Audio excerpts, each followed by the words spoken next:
Chapter 1, Where the Heart Breaks, the Soul Begins. Carl Jung had a thought that people who can empathize can turn everything you know about love upside down. If you feel everything, if you are someone who soaks up the emotions of others like a sponge, and if you have given your heart to someone you know you can never have, according to Carl Jung, the heartbreak you have experienced is not just pain. It is a kind of psychological weakening that unlocks the rooms deep within your soul. This is not about being overly sensitive or emotional. It is about a special psychological structure that Jung studied and examined for years, a consciousness that experiences rejection in a way most people cannot comprehend. When an empath loves someone unreachable, almost impossibly so, Jung described it as psychological fragmentation. Afterwards, a sacred reintegration occurs. At that time, not only the heart but your entire self is broken, and among those pieces, you are forced to confront the parts of yourself that you have hidden in the unconscious since childhood. Carl Jung always called this the curse of the empath in his diaries. Because you do not just love someone, you become a living reflection of the feelings they do not express, the hidden wounds, the deepest longings they carry. You feel what they cannot, bear what they cannot, and do what they cannot. And when that person leaves, you are left alone with an emotional burden that is not yours. Many therapists and psychologists define this as a dependent relationship. You must set boundaries, you are losing yourself, you are too enmeshed, they say. But Carl Jung noticed something they did not. According to him, empaths were not losing themselves, on the contrary, they were experiencing something he called interpersonal love.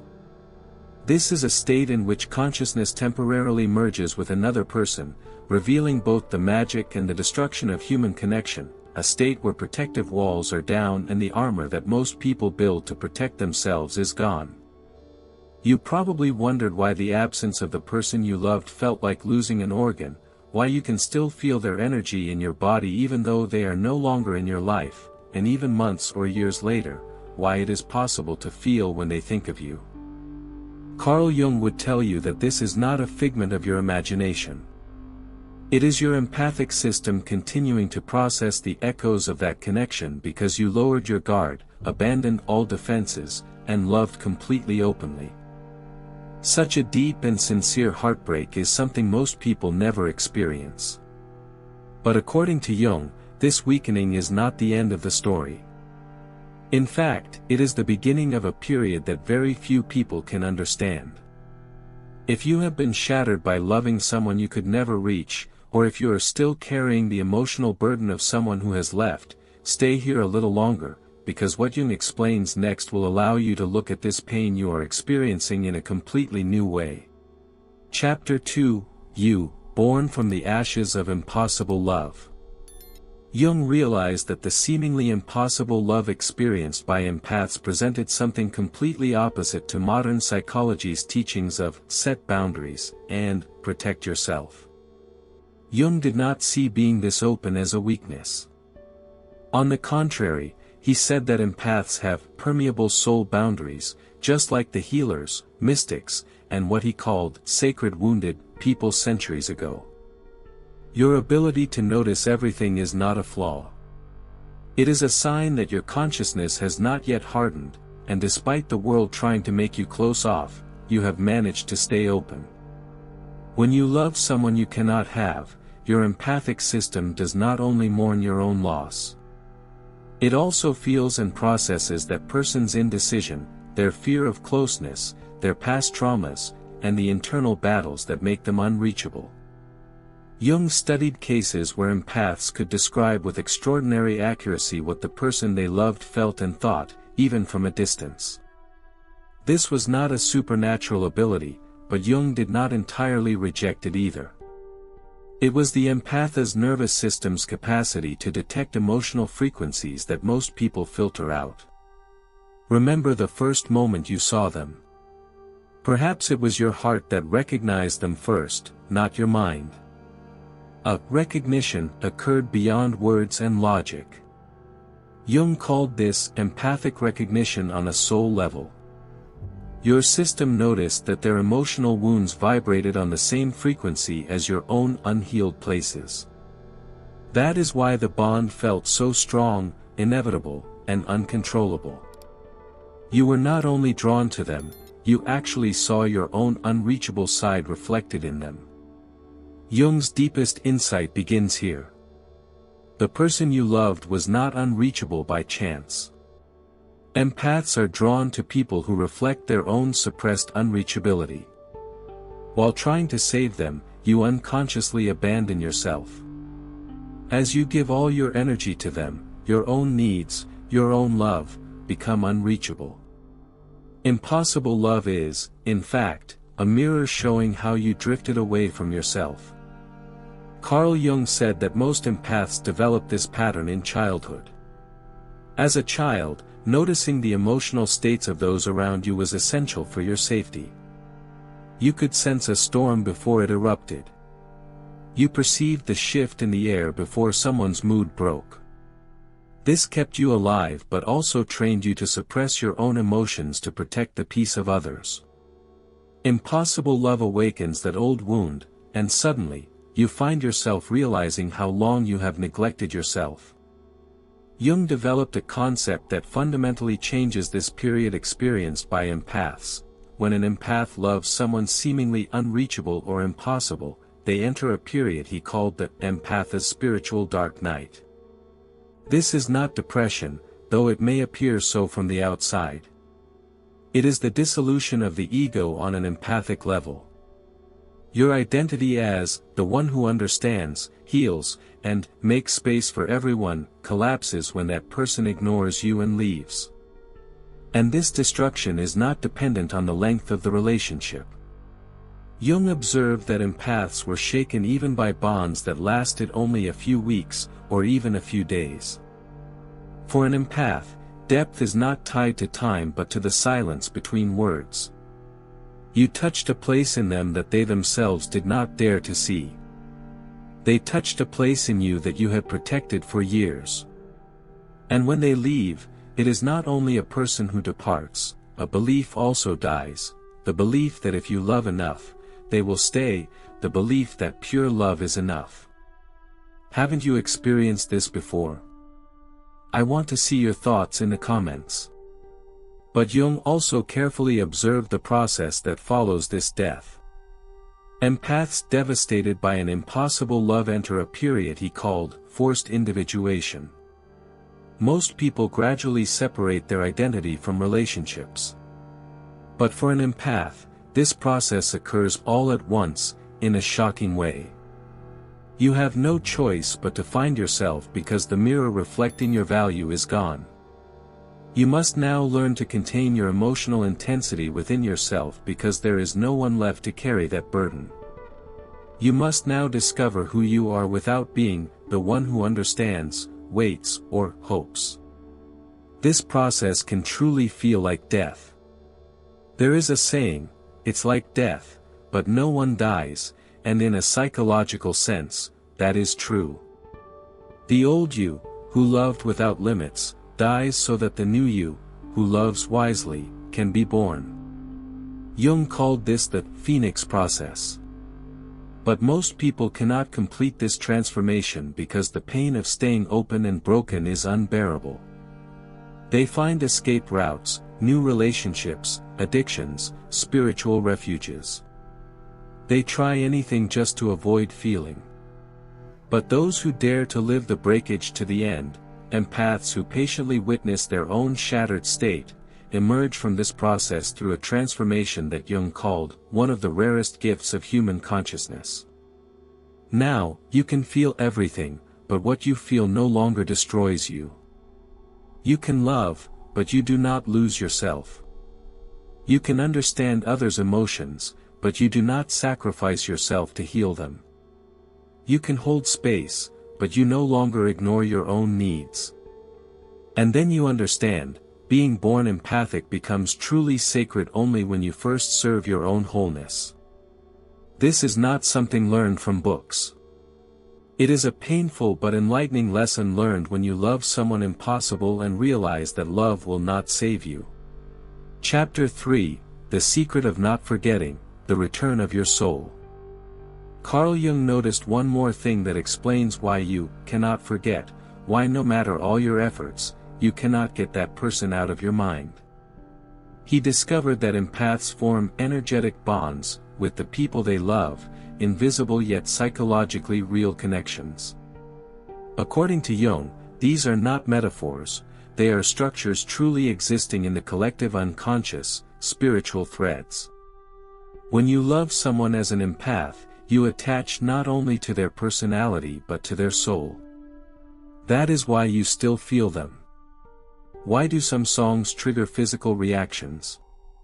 Why do you suddenly wake up at 4 a.m., overwhelmed by emotions you cannot explain? And why, when you feel that they are thinking of you, do you just know it's true without any logical reason? Jung said that when empaths form such deep bonds, they experience psychic bleeding. The emotional state of the person they are connected to continues to affect them, regardless of distance or time.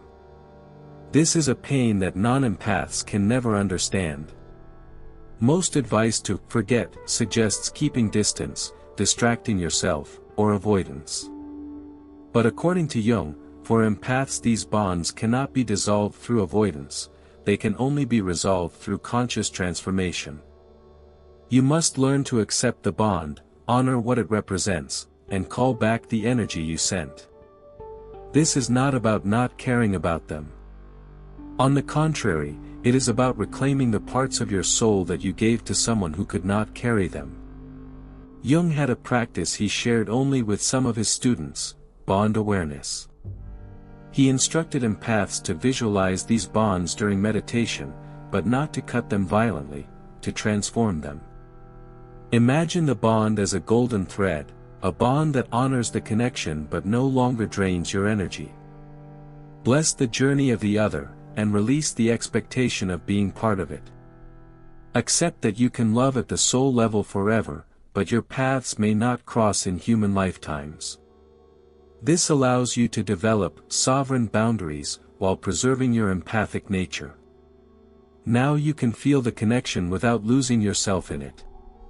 And the thing Jung most wanted empaths to understand was this: the bond you formed with that person taught you so much about your own soul despite the pain you experienced. It showed your capacity to love deeply, your ability to truly see the essence of another.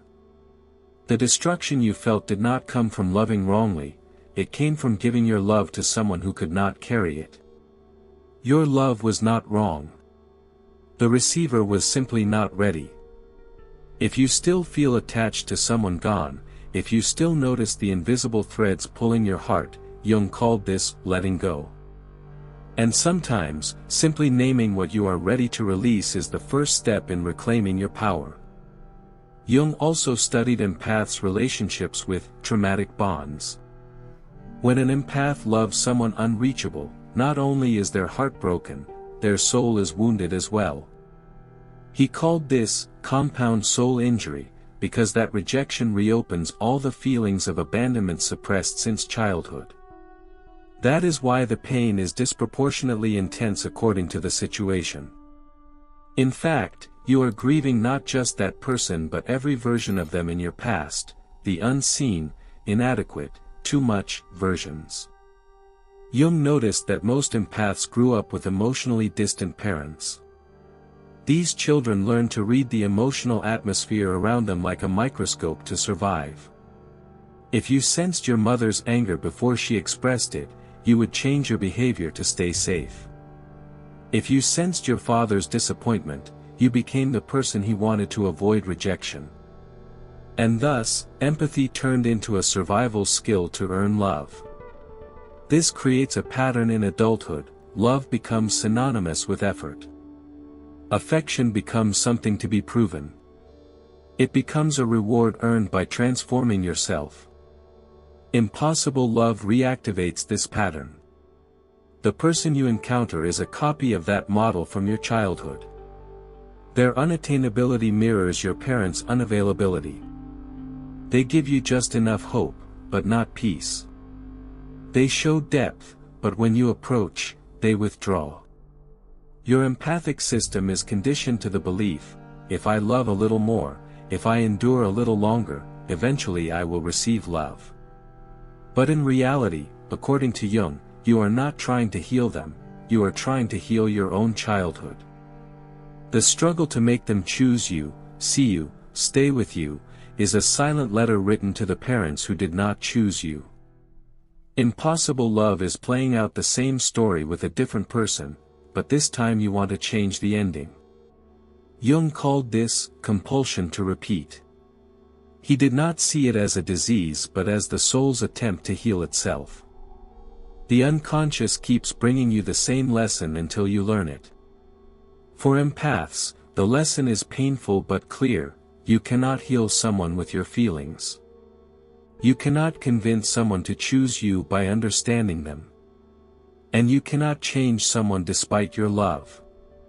Your empathic superpower that protected you as a child can wound you as an adult, because you use that power to ignore whether the other person is ready. True heartbreak happens when you accept this: no matter how much you feel, if the person is not ready to face their inner struggle, nothing changes. When you release the belief, if I loved more, it would have worked, you confront years of suppressed anger. And according to Jung, empaths must grieve not only the person but also the belief in the transformative power of their love. This mourning burns, but ultimately returns you to your own heart. Jung called this the empath's gift-curse paradox. Empaths possess a rare talent in human relationships: to see someone's soul, make space for their chaos, love with their wounds. This is the most precious gift on earth. But given to the wrong person, it becomes the most destructive curse. If you offer the depth of your soul to someone living only on the surface, you extinguish your own light. Impossible love teaches this mercilessly. You open your heart completely, while they leave you waiting at the door. You show your deepest chambers, while they keep you in their emotional waiting room. Empaths mistake crumbs for a feast because they are accustomed to settling for little. When they receive a little attention, they mistake it for love. As Jung said, the hardest truth empaths must face is this: you loved someone's potential, not who they truly were. The light you saw in them was actually your own reflection. And that reflection guided you to rescue them. That is why Jung developed a method called mirror reversal. He advised empaths to direct the compassion, understanding, and love they give to others back to themselves. Most feel deep pain when they do this because loving themselves feels selfish. But according to Jung, this is not selfishness, it is a homecoming. The purpose of impossible love breaking you was exactly this: to stop tying your love to the approval of others. To learn to build your own worth from within. To hear your inner clarity instead of spending time fixing others. To strengthen your own adequacy every time you expect them to change. Because the person you loved was showing you something, you are unreachable to yourself too. You sacrifice yourself to maintain the bond. And you give yourself without receiving it back. Jung always asked empaths this question: what if you could show yourself the same deep understanding, the same compassion, the same love you show to others? What would your life be like? With that question, the rebirth of the empath begins. Jung called this sacred reconstruction. After this process, you are no longer the same. You do not return to the state before meeting that person. You evolve into a completely new state. Now you preserve your empathic gift but do not allow it to burn you. You no longer want to return to your old self because that self was already lacking. It knew how to love others, but not itself. It could make space for others, but not for its own heart. Reconstruction proceeds slowly. But small awakenings are proof of transformation. You no longer make excuses when someone's words and actions do not match. You withdraw your energy when you are not reciprocated. Protecting your boundaries now feels more natural than loving. Jung called this integration of the inner lover. Now you form such a bond with yourself that love becomes a choice, not a necessity. You love not to be loved, but to share. And then, you attract a completely different type of person into your life. The unreachable no longer fascinates you because their unattainability does not resonate in you. Only emotionally mature, ready, and responsive people become visible. You no longer seek someone to save, but someone with whom you can grow together. Impossible love was actually not the end, it was the beginning. It was a test chosen by your soul to learn its own value. You were not broken. You only opened. And in Jung's words, the empath's heart does not break, it opens to the light of its own wholeness.